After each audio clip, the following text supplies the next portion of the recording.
al tema de cómo procesamos, asimilamos, cómo cerramos capítulos, cómo hablamos con los nuestros sobre la partida de nuestros seres queridos. Está el doctor, que es además doctor en psiquiatría, Yuri Cutipé, director de salud mental del Ministerio de Salud. ¿Cómo está, doctor Cutipé? Buenos días, Mónica, Fernando y Carlos. Gracias por Buen día, la doctor. oportunidad de hablar sobre, buenos días, de este tema tan sensible que ayer nos ha golpeado a todos, ¿no? Y desde días atrás, ¿no? La situación de la señora Celia nos ha puesto a flor de piel algo que venimos sintiendo debajo de la piel durante todos estos meses y cada vez con mayor intensidad, ¿no? La desesperación por la sobrevivencia y también luego la angustia por la pérdida, ¿no? Y más aún en estos tiempos estamos mucho más sensibles en general todos, porque a través de los medios de comunicación estamos mucho más en contacto que en cualquier otra época de la historia de la humanidad con la experiencia de la muerte, ¿no? De afrontar las pérdidas de las personas, de los seres queridos, ¿no? Lo sentimos más cercano. O sea, no es suficiente, no es necesario en estos tiempos tener algún ser querido cercano que haya perdido la vida para sentirnos tan afectados como ahora nos estamos sintiendo, porque son miles las personas en el mundo que están falleciendo en nuestro país y lo sentimos tan cercanos, ¿no? Sí, y lo que me imagino además en una situación como esta ahora, cuando uno conoce a la persona, cuando la mira, cuando le pone un nombre y un apellido, evidentemente siente una conexión específica, y eso es lo que hemos visto en la señora Capira, que fue gráficamente el dolor de la desesperación de no poder hacer algo más por su esposo para que parta. Pero el tema tiene que ver con el fallecimiento mismo de los seres queridos, pero también con el hecho de no poder estar con ellos y no poder sentir que le dimos lo máximo de nuestro esfuerzo para salvar sus vidas, ¿no? Así es, este virus nos ha traído a la humanidad esta situación nunca antes vivida de esta manera tan masiva, ¿no? De tener que pasar ya estas experiencias que siempre son tan dolorosas para los seres humanos, de perder a los seres queridos, ¿no? Pero en unas situaciones en que no podemos procesar de la manera habitual, porque no podemos dar los pasos, hacer las cosas que generalmente hacemos para justamente, uno, salvar la vida y dos, protegernos, ¿no? De también salvar nuestra vida y tres, poder hacer la despedida correspondiente, ¿no? Por ejemplo, por esta situación del contagio se hace más difícil el poder directamente ayudar a la persona como familiar. Hay que tomar la distancia, hay que protegerse, y en segundo lugar, ya cuando ocurre el deceso, prácticamente es imposible por seguridad propia, ¿no? El hacer lo que generalmente hacíamos, por ejemplo, dar un abrazo, estar cerca de los restos y hacer la despedida como generalmente hacíamos, ¿no? Doctor Cutipe, en base a su formación de psiquiatra y a su experiencia de clínico, qué es lo que recomienda usted sobre la manera de dar ese tipo de noticias? Por lo pronto estamos ante una señora, la señora Capira, que tiene 3 hijos de edades diferentes, un adolescente de 14 años hasta un bebito. Hay que reunirlos, hay que hacerlo separadamente, cómo se da la noticia, qué gestos, qué actos se pueden hacer para que los niños sientan que se han despedido de su padre. Bueno, siempre va a ser recomendable el decir la verdad, ¿no? Pero también el esperar un momento apropiado, el momento en que como adultos hemos podido tomar algo de calma, hemos podido respirar, para poder en lo posible transmitir lo menos intensamente emociones negativas, difíciles de tolerar, de soportar para los niños y las niñas especialmente, ¿no? Entonces es importante tranquilizarse, buscar un espacio, un momento de tranquilidad posterior al suceso ocurrido, un espacio donde se puede estar con uno, dos o tres de los niños, pero siempre con otro adulto más que pueda también hacerse cargo de ayudar en el soporte del primer momento, el impacto emocional del primer momento, ¿no? Y primero preguntar a los niños, a las niñas, qué es lo que saben de la situación, darse cuenta, observar, ¿no? Y luego a partir de lo que saben y de sus preguntas, darles la información correspondiente, dependiendo de la edad, en el lenguaje que corresponde a cada edad, ¿no?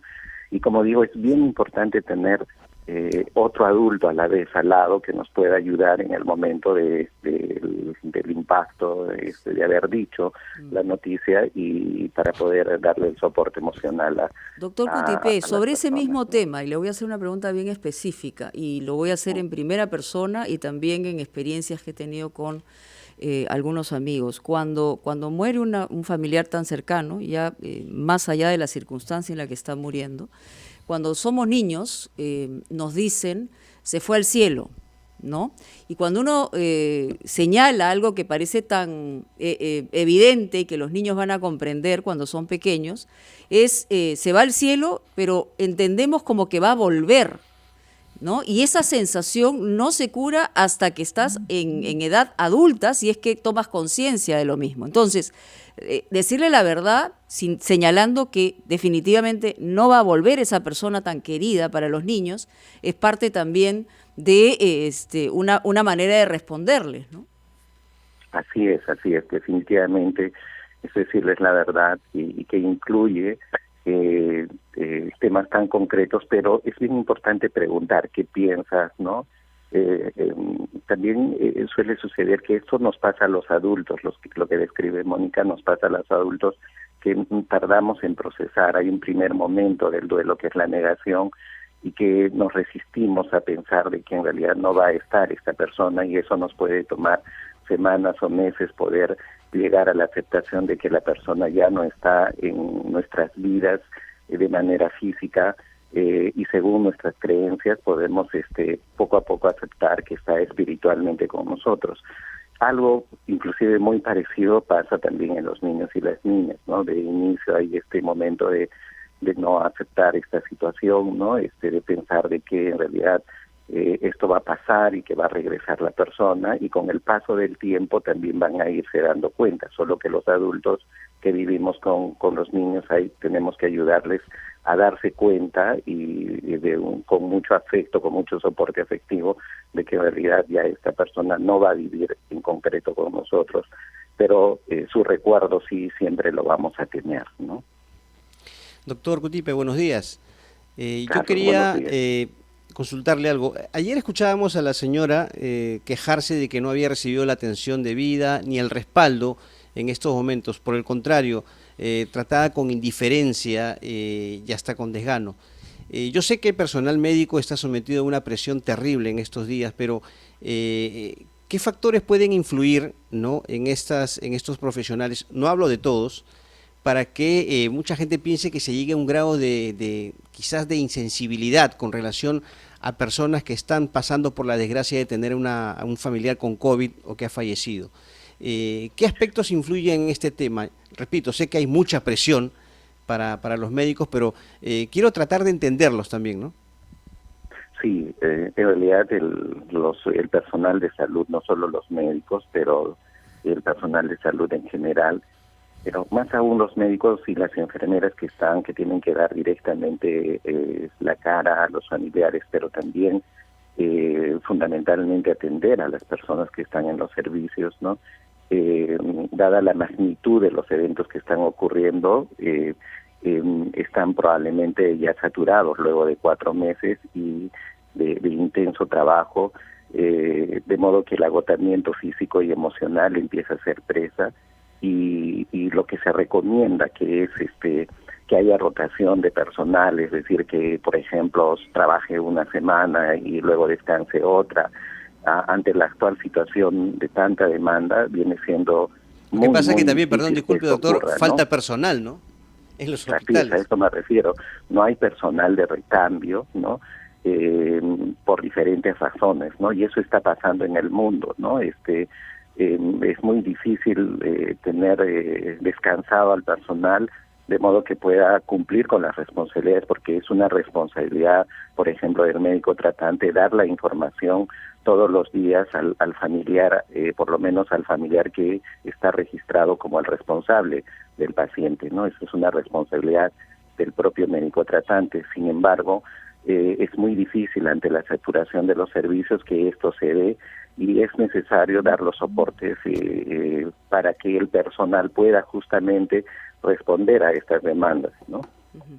Doctor Cutipé, vamos a ir a una pausa y regresamos con más preguntas. Es muy importante entender el proceso de impacto que tenemos en nuestros sentimientos, en nuestra vida, al momento de perder a un familiar. Y más importante es tratar de ver de qué manera también enfocamos el tema de la salud mental en los propios médicos y en el propio personal de salud ante una situación tan desgastante y desesperante como puede ser esta, al no encontrar las herramientas necesarias para tener una respuesta clara, ¿no?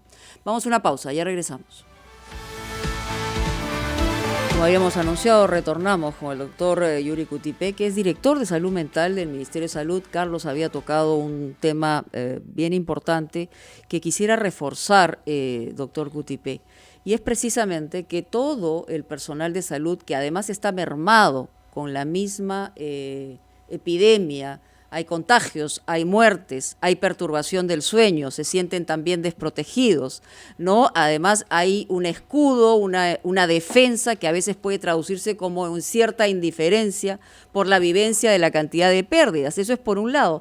Y al otro lado, la gente que está esperando saber la evolución de lo que está pasando con sus seres queridos, ¿no? Entonces, sentirse que no importas a nadie, más la pérdida, más el abandono, esa es una situación que puede explotar en cualquier momento en términos de salud mental. ¿Qué hacer frente a eso? ¿Cómo elaborar un proceso para responder a esto también, no? Sí, de hecho, ante situaciones de este tipo, hay aspectos fundamentales que pueden ayudarnos a proteger nuestra salud mental, que tienen que ver con cómo nos organizamos, ¿no? En las situaciones de mayor caos, de carencias, ¿no? La organización propia de los grupos humanos es muy protectora de las situaciones tan estresantes, ¿no? Y cómo nos organizamos a través de acciones de solidaridad, ¿no? Que acciones compasivas, ¿no? Por ejemplo... Pero también tiene que haber una organización política, ejecutiva, de parte, digamos, de todo el sistema, doctor. Sí, me refería a cómo podemos ayudar a procesar el duelo en las personas que tienen estas pérdidas, ¿no? Y en eso es muy importante, como siempre ha pasado en la vida de los seres humanos, el soporte de la familia, del vecindario, ¿no? O de los amigos. Pero a lo que entonces me puntualiza, Mónica, respecto al dar el soporte al personal. Si es básica, son básicas las condiciones laborales, ¿no? Para poder proteger la salud mental. Antes que el soporte psicológico, antes tienen que haber condiciones laborales, ¿no? Equipos de protección, descansos, ¿no? Es muy importante que haya toda una organización laboral protectora, de modo que el personal de la salud se sienta seguro, ¿no? Y en segundo lugar, el soporte. ¿Aló?